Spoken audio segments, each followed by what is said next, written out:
오늘 말씀은 왕이신 예수 그리스도라는 제목입니다. 왕이신 예수 그리스도, 오늘 이 본문을 읽은 것은 오늘이 종려주일이기 때문입니다. 종려주일이라는 것은 예수님께서 예루살렘 성으로 입성하신 날입니다. 십자가에 달려 돌아가시기 위하여 예수님께서 사실은 예루살렘 성으로 들어가셨는데 평상시 같지 않게 예수님이 새끼 나귀를 타고 들어가셨어요. 그리고 제자들이 그 뒤를 따라서 행렬을 지어서 예루살렘 성을 들어갔습니다. 그 사람들이 다 나와서 예수님을 왕이 오셨다고 환영하는 그 장면이 이제 종려주일입니다. 종려나무 가지를 흔들고 이 왕이나 혹은 전쟁에서 이긴 장군이 돌아올 때 그 사람들을 환영하며 이 종려나무를 흔들었던 그 팜추리죠. 그것을 흔들었던 그런 날이다. 그래서 이제 종려주일. 예수님은 우리의 왕이시다. 근데 이제 이 사건을 이렇게 보면은 조금 이해가 잘 안 갑니다. 예수님이 왜 이렇게 하셨나? 처음부터 제가 처음에 성경을 읽을 때 이 장면이 영 마음에 들지 않았어요. 평상시 예수님 같지 않은 거예요. 우선 제일 먼저 나귀를 타시는데 가서 건너편 마을에 가면 나귀가 있을 때 그 나귀를 풀어 갖고 오너라 이렇게 명령하신단 말이에요. 남의 나귀를. 제자들이 가서 그러면 누가 뭐라 그럴 텐데요. 나귀 주인이 뭐라 그럴 텐데요. 그러니까 주께서 쓰시겠다고 하라. 그래 가서 정말 그렇게 딱 하고 그 나귀를 갖고 왔습니다. 근데 그 나귀가 그냥 나귀가 아니라 새끼 나귀예요. 큰 나귀를 타셔야지 그 작은 나귀를 타고 그렇게 또 들어가는데 이게 그냥 들어가는 게 아니라 지금 행렬을 지어가지고 들어가는 것입니다. 예수님께서 새끼 나귀를 약 비칠비칠하는 나귀를 타고 그리고 그 뒤에 제자들이 뭐 옷이라도 그 당시 제대로 입었겠어요? 뭐 이렇게 그냥 누더기 같은 걸 걸친 제자들이 쭉 뒤에서 줄을 이어가지고 들어가는 거예요. 약간 좀 돈키호테 같은 그런 인상을 듣지 않습니까? 마치 무슨 개선장군이 들어가듯이 그렇게 들어가신다 그러는데 몰라도 무슨 새끼 나귀를 타고 들어가느냐. 그리고 왜 또 거기 예루살렘 성 사람들이 다 나와서 호산나 다윗의 자손이며 하면서 막 예수님을 환영하는가. 그리고 나서도 또 이상한 부분이 있잖아요. 그 다음날 예수님께서 나가시다가 무화과 나무를 보시고 시장하신지라 혹 열매가 있나 가서 보셨더니 잎만 무성하고 열매가 없어. 예수님이 저주하시죠. 이 나무는 다시 열매를 맺지 못하리라. 그런데 그때는 아직 무화과철이 아니라서 열매가 안 날 때예요. 열매가 안 날 때인 걸 모르셨나? 그런데 나무를 저주하니까 나무가 바짝 말라. 예수님이 짜증이 나셨나? 왜? 예수님도 신경질을 내시나? 그렇다고 그 나무를 갖다가 그냥 죽이시나? 그런 생각이 들죠. 그리고는 성전에 들어가셔서 성전에서 이렇게 장사하는 사람들을 갖다가 이 성전에서 너네들 돈이나 챙기고 있냐 그러면서 가서 다 상을 뒤엎고 의자를 다 발로 차고 전부 다 쫓으시다. 째찍으로. 이 평상시에 전혀 볼 수 없었던 예수님의 모습이 오늘 이 장면에 나옵니다. 이 사건이 이 세계가 다 연결되어 있는 사건이에요. 왜 이렇게 하셨느냐? 여기서 굉장히 중요한 메시지를 하나님께서 우리에게 전하시는 것입니다. 하나님께서 이 성경에 기록하신 그런 말씀은 하나도 그냥 쓸데없는 말씀이 없어요. 다 꼭 필요한 메시지를 증거하기 위하여 때로는 그런 세팅을 만들어서 때로는 그러한 일을 연출을 하심으로 우리에게 연극처럼 살아있는 그러한 모습으로 가르치시는 거죠. 말로 가르치는 것이 아니라 모양을 통해서. 이제 이번 주가 고난주가 아니고 우리 다음 주일이 부활주일입니다. 예수님께서 십자가에 달리셨을 때 양쪽에 강도가 둘이 있는 거죠. 왜 예수님 혼자서 십자가에 달리지 꼭 강도들을 양쪽에 같이 이렇게 하나? 이 죄인인 두 강도인데 둘 다 똑같이 강도질을 해서 양쪽에 섰는데 그 둘 사이에 그 십자가에 달려있는 그 몇 시간 동안 그 둘 사이에 서로 이야기를 하다가 한 사람은 예수님을 영접하고 내가 오늘 나와 함께 낙원에 있으리라. 한 사람은 예수를 저주하고 네가 정말 메시아거든 우리를 다 구해봐라. 그리고 그런 멸망의 나락으로 쏟아지지 않습니까? 이런 세팅이 하나님이 그냥 하신 게 아니라 벌써 다 미리 우리에게 가르치시기 위하여 똑같은 죄인으로 살던 두 사람이 예수 그리스도를 한 사람은 믿고 한 사람은 천국으로 가고 한 사람은 예수 그리스도를 부인하고 지옥으로 떨어지는 그런 모습을 십자가에 달려서 돌아가시는 그 순간도 연출하여 보여주신다. 예수님이 태어나신 성탄절의 모든 이벤트와 예수님의 모든 생애와 예수님이 십자가에 달려 돌아가시는 순간까지 그 모든 것이 다 하나님께서 우리를 가르치시기 위한 도구인 것입니다. 오늘 이 본문은 굉장히 중요한 본문이죠. 예수님이 지금 새끼 나귀를 타고 들어오는데 왜 지금 이 온 예루살렘 성 사람들이 다 흥분해서 나가가지고 예수님을 환영하고 자기의 겉옷을 펴서 막 그 앞에 깔고 종려나무 가지를 흔들고 그랬느냐? 그 이유는 예수님이 그 당시에 행하신 모든 것들이 사람들 앞에 엄청난 논란을 불러일으켰기 때문입니다. 이스라엘 백성들은 당연히 지금 성경대로 메시아, 자기들을 구원하실 왕이 올 것을 다 기다리고 있는데 세례 요한이 나타났다가 그가 헤롯에 의해서 참수되고 예수라는 분이 요단강에 나타나서 또 세례를 베풀며 갈릴리와 여러 곳에서 말씀을 증거하는데 많은 사람들이 그를 따르는 거예요. 야, 이분이야말로 우리가 기다리는 메시아가 틀림없다. 이분은 정말 성경에 나온 대로 정말 죽은 자를 살리고 문둥병자를 낫게 하고 안진병을 일으키고 소경의 눈을 뜨게 하고 또 무리로도 걸어왔다고 하지 않느냐. 그가 베세다 광야에 있을 때는 떡 5덩이와 물고기 2마리로 5,000명을 먹였다고 하지 않느냐. 이분은 정말 우리를 구원하시기 위해서 온 왕이다. 이렇게 따르는 사람이 있는가 하면 바리새인들과 제사장들과 유대인들은 아니야. 그 사람이 가르치는 거 보니까 안식일도 범하는 걸 보니까 이 사람은 이단이게 틀림없어. 이건 가짜야. 너네들 속으면 안 돼. 그리고 네가 직접 봤냐? 어떻게 믿냐? 이렇게 사람들이 막 영어로 얘기하면 controversial한 피규어입니다. 아주 문제가 되는 이 사람이 정말 진짜냐 아니냐 막 그렇게 사람들 앞에 그렇게 논란이 되었던 상황이다 그 말이죠. 3년 동안 사역을 하시면서 많은 사람들이 예수님 이분이 정말 메시아인가 이렇게 생각하고 있을 때 6월절이 됐는데 이분이 성문을 들어오시는데 새끼 나귀를 타고 온다 그 말이에요. 이 충격적인 사건이었죠. 왜? 성경에 메시아가 오시면 그가 새끼 나귀를 타고 들어오신다고 하는 예언이 스가랴서 9장 9절에 되어 있기 때문입니다. 우리 스가랴서 9장 9절 다 같이 한번 읽어볼까요? 시온에 따라 크게 기뻐할지어다. 예루살렘에 따라 즐거이 부를지어다. 보라 내 왕이 내게 임하시나니 그는 공의로우시며 구원을 베푸시며 겸손하여서 나귀를 타시나니 나귀의 작은 것 곧 나귀 새끼니라. 그 당시에 유대 사람들은 우리하고 조금 달라서 성경을 잘 알았거든요. 네. 그러니까 이제 구석구석 다 알고 있었어요. 메시아에 대한 예언은 특별히 이 사람들이 다 알고 있었어요. 그러니까 어렸을 때부터 배웠기 때문에 메시아가 올 텐데 그는 겸손하여서 나귀를 타나니 나귀 새끼니라. 그런데 지금 예수님이 나귀를 타고 들어오고 그 뒤에 제자들이 따라 들어오는 거예요. 야, 이분이야말로 메시아다. 이분이야말로 우리가 기다리던 바로 구원자, 바로 그 왕이다 하고 온 예루살렘 성이 소동했다 그랬어요. 예루살렘 성에 막 사람들이 얘기를 해가지고 사람들이 다 나와서 전부 종려나무 가지를 흔들면서 예수님을 맞았다는 것입니다. 이게 바로 종려주일의 의미예요. 예수님은 우리의 왕이시오. 구약에 예언되었던 바로 그 메시아, 우리를 구원하시는 구원주다. 할렐루야. 예. 그런데 이제 문제는 뭐냐면 이 사람들이 그 예수님을 어떠한 예수님, 어떠한 구원자로 받아들였느냐. 자기들의 정치적인 문제, 자기들의 어려움 해결하고 로마를 내쫓고 다시 이스라엘 나라를 회복하는 이 지상의 왕으로만 생각을 했다는 것이 문제입니다. 바로 그게 문제죠. 이스라엘 사람들이 기다렸던 그들은 늘 바벨론의 망해가지고 포로가 되고 그 다음에 헬라 사람들의 침입을 받고 그 다음에 또 로마 사람들의 침입을 받고 남의 나라의 속국으로 자기 나라 언어들도 다 잊어버리면서 그렇게 살고 있었기 때문에 언젠가 하나님께서 왕을 보내셔서 그 왕이 자기 나라를 다시 일으키고 옛날 솔로몬과 다윗의 그 영광을 회복하는 이스라엘을 세우실 것이다라고 이 사람들은 믿고 있었으니까 이제 이 메시아가 들어오면 이분이 얼마나 능력이 많아요.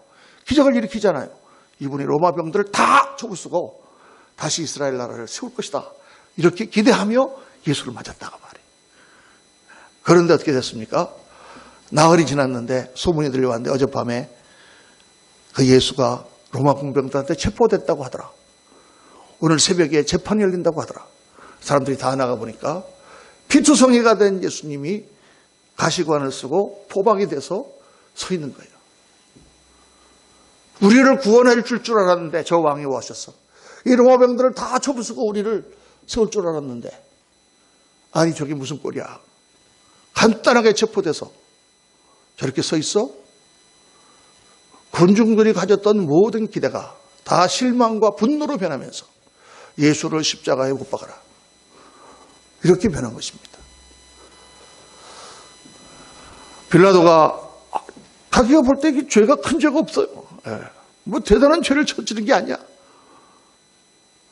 6월절에는 한 사람을 사면해주는 전례가 있으니까 이런 사람을 내가 볼 때 십자가에 다는 게 아닌 것 같은데 바라바라고 강도가 있는데 둘 중에 누구를 사면하면 좋겠느냐. 다 사람들이 예수를 십자가에 못 박아라. 군중들이라는 거 원래 그렇죠. 바로 이게 문제였단 말이에요. 여러분, 예수님을 어떻게 보느냐가 이렇게 중요합니다. 그때 사람들은 이해를 하지 못했죠.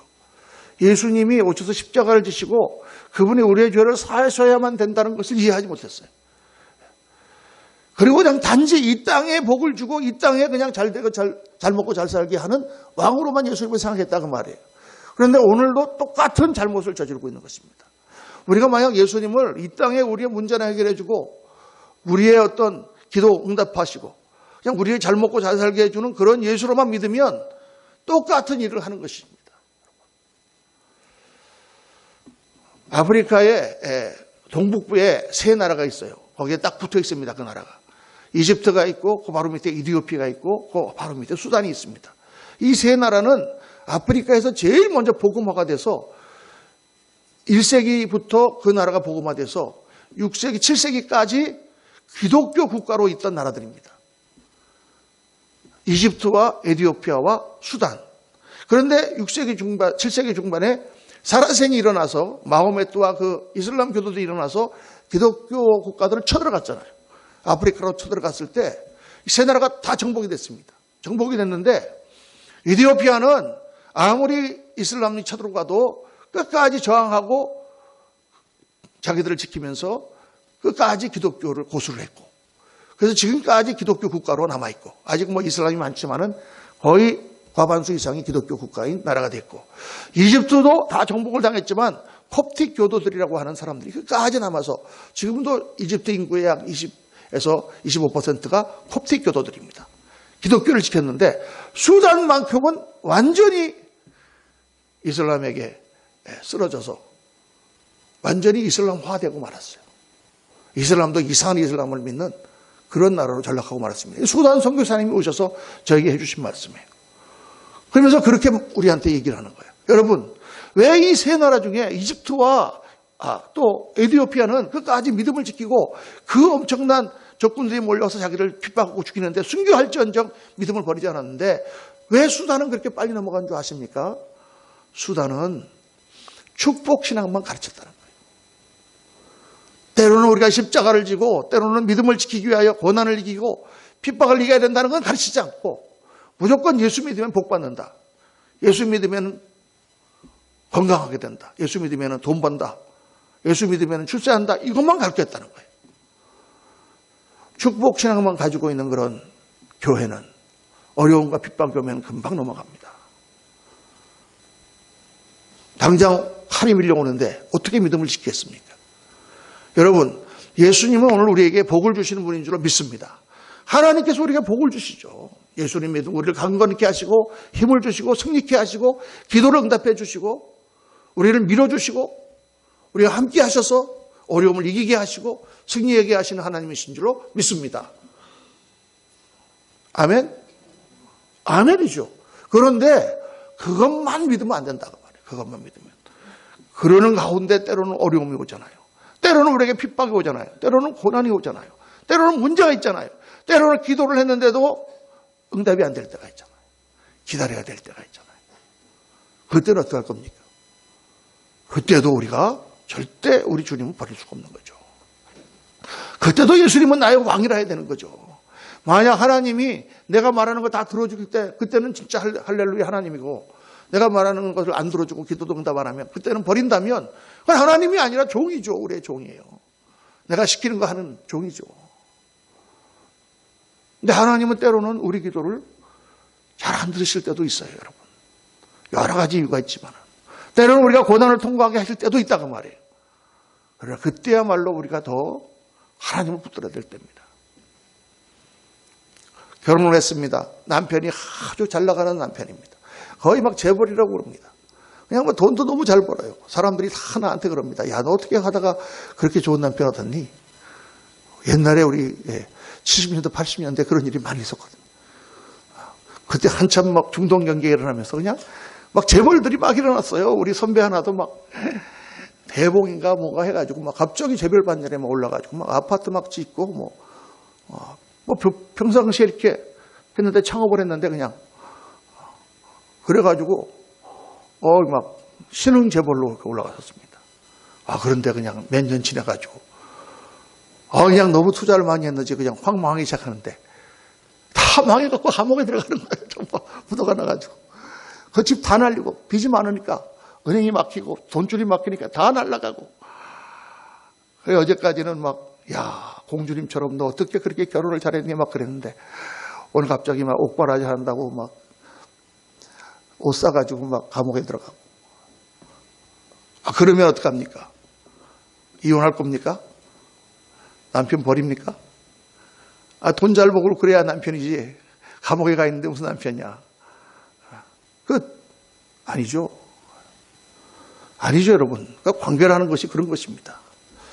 하나님께서 우리를 복주시고 힘주시는 하나님이신 줄 믿지만은 그분이 우리의 왕이시라는 사실을 잊어버리면 안 돼요. 그걸 잊어버리는 순간 우리는 정말 약한 믿음, 그 관계의 끈이 너무나 알량한 그런 하나님과의 관계 가운데 있는 거예요. 정말 예수님을 나의 주인으로 모시고 정말 예수님의 가르침을 따라 내 평생을 살려고 한다고 생각하는 제자들은 절대 그래서는 안 되는 거죠.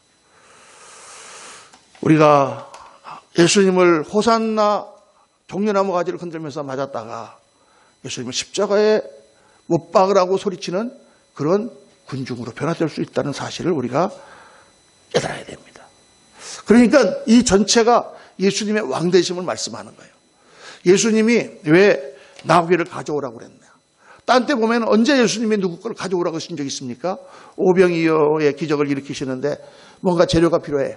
야, 여기 누구 점심 없냐? 너 점심 남았지? 소년아 가져와. 그러신 적 없어요. 예수님께서 물어보시니까 자진해서 그 소년이 자기의 점심을 가져왔고 그것으로 예수님이 역사를 일으키셨죠. 다른 곳에 아무것도 예수님이 누구 것을 가져오라 그런 적이 없어요. 그런데 여기서만큼은 거기 가면 나귀가 있을 터이니 그 나귀를 풀어 가져오라. 만약 그 주인이 물어보면 주께서 쓰시겠다 하라. 주께서 쓰시겠다. 왜? 예수님이 주인이니까. 예수님이 우리의 왕이시니까. 여러분, 우리의 모든 삶이 우리 하나님이 나에게 주신 것이며 내가 잠시 맡아갖고 있는 것임을 믿으십니까? 아멘. 그분이 왕이에요. 그분이 주인이에요. 우리는 종이에요. 내 것은 없어요. 다 주님 거예요. 다 주님 거예요, 여러분. 우리 자식도, 우리의 가정도, 우리의 직장도, 우리의 재능도, 우리의 건강도 다 주님 거예요. 우리가 이 땅에서 열심히 쓰고 열심히 살다가 가져오라 하실 때는 우리가 다 하나님께 드리고 가는 거예요. 이게 예수 믿는 사람이 가져야 될 바른 그러한 세상관이요, 가치관인 것입니다. 이게 바로 월드뷰예요. 그런데 만약 지금 예수님께서 가져오라 하시면 어떻게 하시겠습니까? 내 재산을 가져오라. 내 젊음을 가져오라. 어떻게 해야 돼요? 드려야죠. 아멘?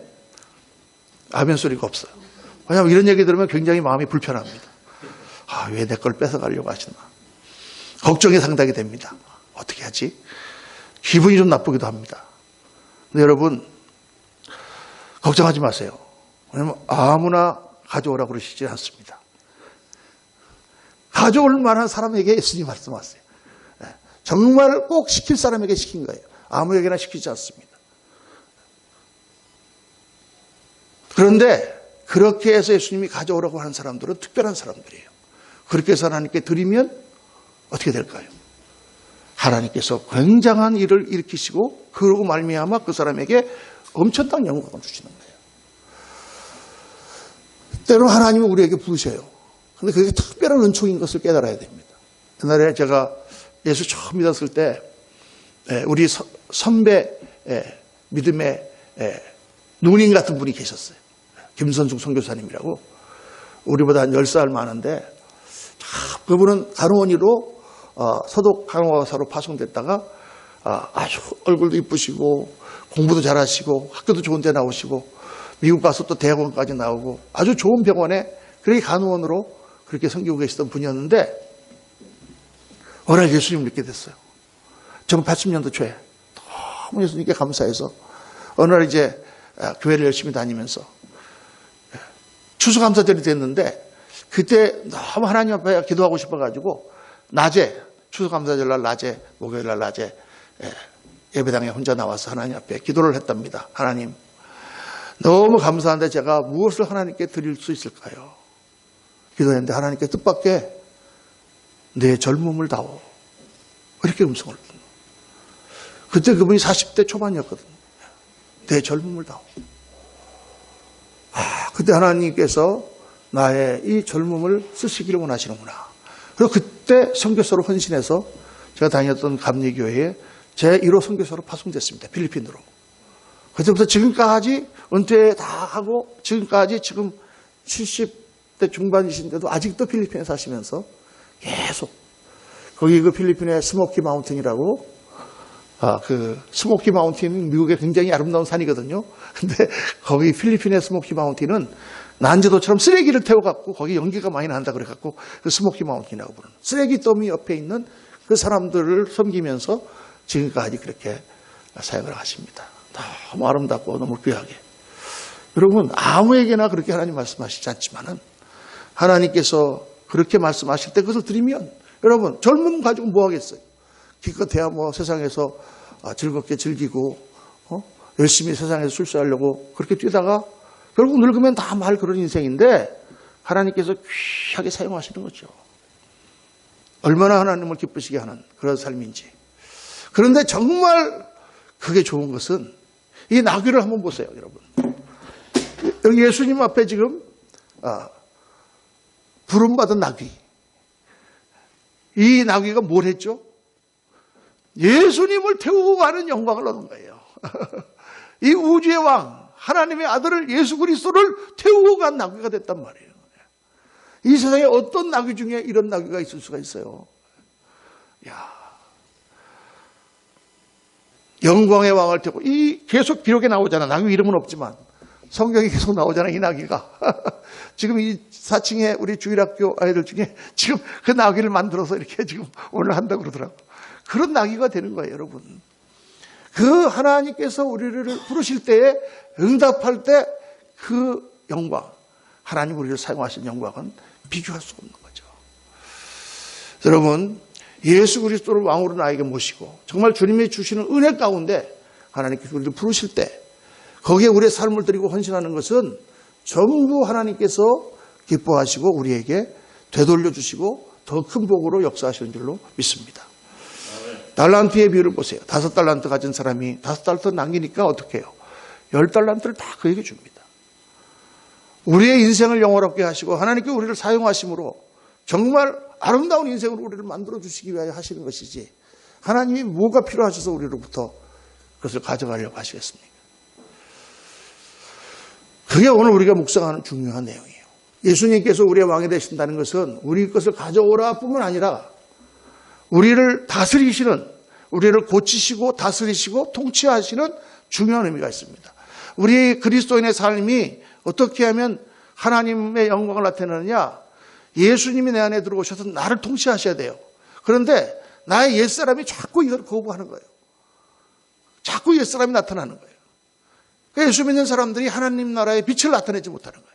너희는 이 세상의 빛이라 그랬는데 빛이 안 나타나는 게 뭐냐? 예수님이 나타나야 되는데 나를 통치하셔야 되는데 예수님께서 이 무화과 나무를 저주하신 이유가 바로 그겁니다.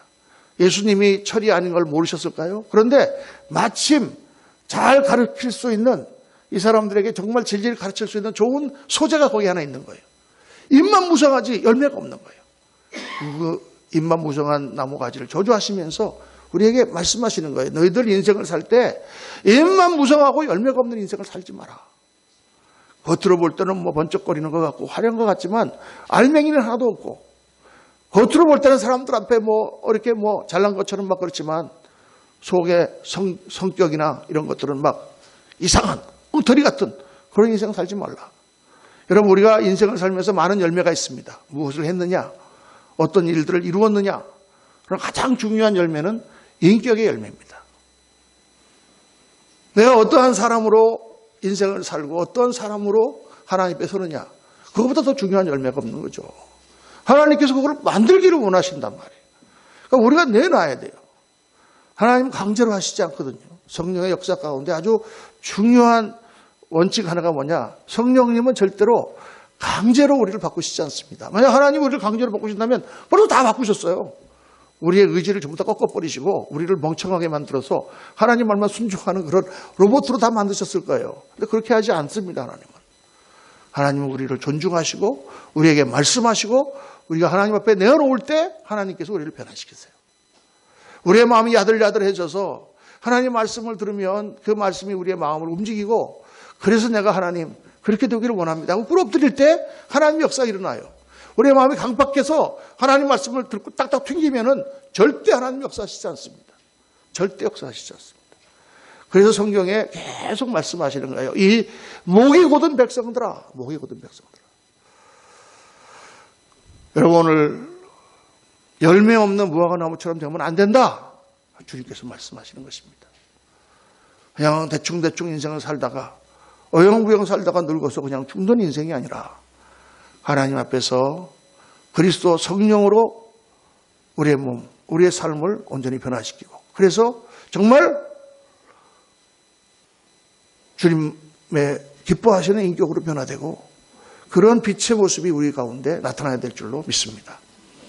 교회도 마찬가지예요, 여러분. 교회도 악한 것, 부정한 것, 분쟁 이런 게 있으면 그 자체로 빛이 나지 않죠, 여러분. 어디 싸우는 교회에서 빛이 나겠습니까? 교회가 악한 그런 것들이 있고 부도덕한 것들이 있는 그런 데서 어떻게 빛이 날 수 있겠습니까? 하나님의 영광을 가리죠. 그래서 예수님께서 성전을 청소하신 거예요. 아주 이 특별한 케이스로 보여주시는 것입니다. 아무리 말로 해서 너희들이 듣지 않고 알지 못할 때는 채찍을 들어 치신다. 저도 이렇게 신앙생활 하면서 하나님 징계를 받은 적이 많이 있습니다만은 하나님께서 사랑하시는 자를 징계하신다 그랬어요. 데리고 온 아이는 나무라지 않습니다. 내 친아들, 내 친자식이니까 잘못되면 야단치는 거고 나무라는 거잖아요. 하나님께서 그렇게 해서라도 교회를 정화시키고 깨끗하게 하기를 원합니다. 그렇게 하십니다. 이 교회사를 쭉 보면 나라가 망한다든가 전쟁이 일어나가지고 막 초토화되는 그런 모든 배경에 그 뒤에는 교회의 타락이 항상 있어요. 러시아 혁명이 일어나기 전에 러시아 정교회가 얼마나 타락했는지 모릅니다. 사라센이 쳐들어와서 전 유럽을 휩쓸 때 교회가 얼마나 타락했는지 몰라요. 교회의 타락 때문에 그런 게 일어나는지도 몰라요. 우리나라 같은 상황을 제가 이렇게 기도하면서 보면 가장 중요한 사람들이 누구냐? 교회입니다. 우리가 기도하고 우리가 하나님 바로 서면 반드시 하나님께서 그 사람들을 때문에 그 나라를 일으키시고 역사하세요. 교회가 타락하면 하나님의 징계가 임합니다. 오늘 이 말씀을 전체적으로 묵상하면서 오늘 종료주의를 맞아서 우리가 어떠한 깨달음을 얻어야 되느냐. 예수님이 정말 나의 삶의 왕이신 그런 삶을 살아야 되겠다. 예수님이 우리의 교회의 왕이신 교회로 우리가 세워야 되겠다. 목사가 왕이 아니고 장로가 왕이 아니고 주님이 왕이에요. 예수님께 다 복종하는 그러한 사람들, 그런 사람들이 정말 그리스도의 영으로 충만해서 우리의 가정에서부터 빛을 발하고 우리의 삶 속에서 하나님의 그 사랑과 은혜가 나타날 때 하나님의 놀라우신 역사가 우리를 통하여 일어나고 하나님이 사용하시는 나귀처럼 우리가 쓰임받게 될 줄로 믿습니다. 오늘 특별히 종료주의를 맞아 다시 한번 우리의 삶과 우리의 생각과 우리의 모든 것을 주님 앞에 새롭게 드리는 저와 여러분 되시기를 예수님 이름으로 축원합니다. 기도하십시다. 할렐루야. 감사하신 아버지 하나님, 은혜를 감사합니다. 저희들 오늘 말씀을 묵상하며 예수 그리스도는 우리의 왕이시며 그분은 우리의 주인이심을 다시 한번 고백합니다. 아버지 하나님, 오늘날도 우리를 위하여 일하시고 역사하시며 우리를 보호하시고 인도하시며 좋은 것으로 채워주시는 하나님을 믿습니다. 그러나 동시에 우리를 사용하기 원하시며 우리를 통하여 하나님 나라의 역사를 이루기 원하시는 그 주님 앞에 순종하고 나아가서 정말 주님 앞에 크게 주님을 기쁘시게 하며 영광을 돌려드리는 저희들 다 되도록 은혜 베풀어 주옵소서. 우리 구주 예수 그리스도 이름으로 기도하옵나이다. 아멘. 아멘.